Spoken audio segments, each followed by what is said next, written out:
Hello বন্ধুরা, কেমন আছো সবাই? Welcome to my channel.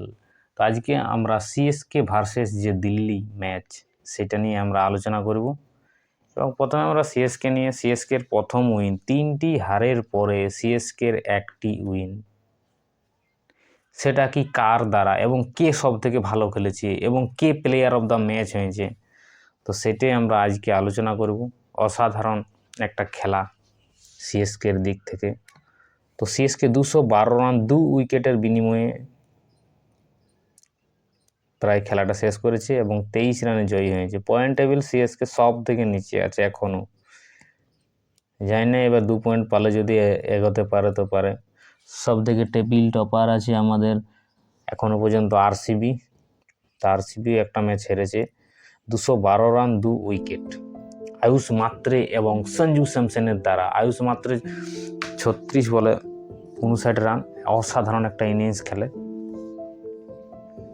তো আজকে আমরা সেই সিএসকে ভার্সেস যে দিল্লির প্রথম ম্যাচ, আমাদের ক্যাপ্টেন ঋতুরাজ গাইকোয়াড কিন্তু ম্যাচের সেরা সঞ্জু স্যামসন ফার্স্ট ওপেনার, ও ঋতুরাজ গাইকোয়াড সেরকম কিছু করতে পারে না। সঞ্জু স্যামসন 56 বলে 115 করে, এবং তারপরেই চলে আসে আমাদের একদম ইউবা গেমবাজ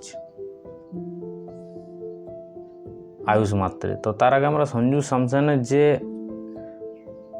রেকর্ড এবং যে 2026-এর যে তিনি প্রথম সেঞ্চুরি করেন এবং প্লেয়ার অফ দ্য ম্যাচ হয়, অসাধারণ একটা ইনিংস খেলে আয়ুষ মাত্রে করেছে। এবং জেমি ওভারটেন 4টা উইকেট নিয়েছে। জেমি ওভারটেন দারুণ, জেমি ওভারটেন 4টা উইকেট নিয়েছে এবং নূর আহমেদ 1টি উইকেট নিয়েছেন আমাদের, এবং আনসু কম্বোজ 3টি উইকেট নিয়েছেন, এবং খালিল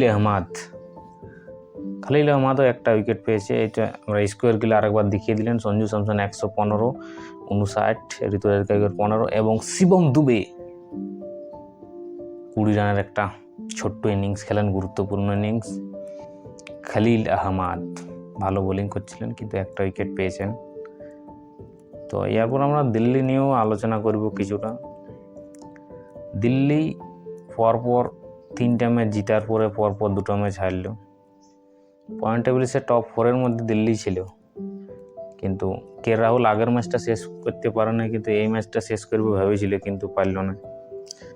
দিল্লির দিক থেকে নিশাঙ্কা 40 রানের একটা ইনিংস খেলেন, এবং তারপরেই আমাদের কে রাহুল আসে, এবং কে রাহুল সেরকম কিছু একটা করতে পারে না, 18 রান করে আউট হয়। কিন্তু দিল্লির দিক থেকে দেখতে গেলে ট্রিস্টান স্টাবিস একটা ভালো ইনিংস খেলে, 60 রানের একটা ইনিংস, 60 রান। আর ওগুলাই আর কি ব্যাটিংয়ের দিক থেকে দেখা যায়। আর বাকিরা 4, 5, 6, 7 এরকম রান করেছে। কিন্তু আর বোলিংয়ের দিক থেকে বলতে গেলে অক্ষর প্যাটেল একমাত্র ক্যাপ্টেন, সে 1টা উইকেট পেয়েছে, বাকি টিমের কেউ আর পায় নাই।